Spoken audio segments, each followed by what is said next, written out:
Hey, how's it going? Nat here. Let's see what's making news. Australia's third largest airline, Rex, has gone into voluntary administration. It's cancelled all of its flights between major capital cities and hundreds of jobs are on the chopping block. Here's Sass. Passengers, please fasten your seatbelts because Australia's aviation industry has just hit a bit of turbulence. Yeah, Rex Airlines has entered voluntary administration, which basically means the airline's in big financial trouble. You see, a few years ago, it tried to take on Australia's two major airlines, Qantas and Virgin, by offering major flights between capital cities as well as its regional flights. But that didn't work out too well because it needed to pay for more planes and it struggled to score peak flight times at big airports. Just a few months ago, another smaller Aussie airline, Bonza, also went bust, and many are worried our aviation industry is getting less and less competitive. The loss of Rex would also massively impact travellers in regional areas because it covers routes the bigger airlines don't. I've relied on Rex to get me to visit my family. If we can't use Rex, it would make our life really hard. At the moment, its regional flights are still in the air, and people are working hard behind the scenes to try to save the company, with the government saying it will try to do what it can to help too. We will work with Rex. We want to make sure that they have a future. So we'll just have to wait and see if they can stay in the skies. Another day, another gold medal for Australia. Nice work. Yep, Aussie swimmer Kaylee McEwen's taken out the gold medal and set a new Olympic record in the women's 100-metre backstroke final in Paris. Meanwhile, Australia's women's rugby sevens team have just missed out on a medal, finishing 4th after going down 14-12 to the United States. And even though she's not Australian, it's worth telling you about US gymnast Simone Biles. Not only did she draw a celeb-packed crowd to the artistic gymnastics women's final, she helped Team USA win the gold, making her the most decorated US Olympic gymnast of all time, with 5 golds.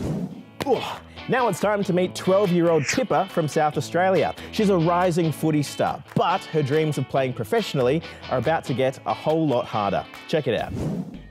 Yep, this is Pippa, and she's got some big goals. Hopefully I play AFLW for Geelong. She lives here in Bordertown in regional South Australia, and she's the only player in the state southeast to be picked to play on the SA Under-12s team at this weekend's National School Sport Australia Championship. A few days off school playing footy, what more can you want? I think some of the boys are a bit jealous, but it's alright. Most of them are happy for her, so it's good. But in the next couple of years, things are about to get harder for Pippa. You see, at the moment, she plays in a mixed team for the Bordertown Roosters. But when she turns 14, she's not allowed to play in a mixed team anymore. And she'll have to travel for more than an hour to train and play with the nearest under-16 girls team. Local sport clubs say they know there's still a long way to go to make sure girls like Pippa have the same opportunities as boys. They're working to build more girls teams and facilities. And Pippa's doing her best to make it happen too. Dad's president, so maybe I'll get him onto doing that. Shiver me timbers. News stories as far as the eye can see. Get it? See.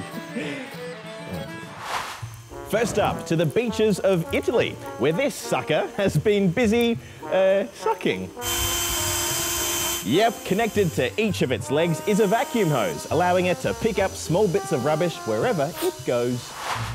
Now to a restaurant in Singapore, which is trying out putting bugs in its food. Okay, now I want to put this cricket, onto this salad. Customers have been flocking from far and wide to try out these dishes after Singapore's government recently approved them for human consumption. And the biggest fan of all seems to be the restaurant's owner. You can treat it like that. Easy. And finally, to the elderly Olympics at a retirement village in Los Angeles, California. Many of us do come out of our shell, so to speak, and participate, and that's a plus. I haven't really played basketball since I was in high school, so this was fabulous. If all this training pays off, who knows? They might get an invite to compete at the next Olympics in 2028. It will be in Los Angeles after all. Well, that's all from us today. We'll see you tomorrow. Okay, all right, I'll walk the plank.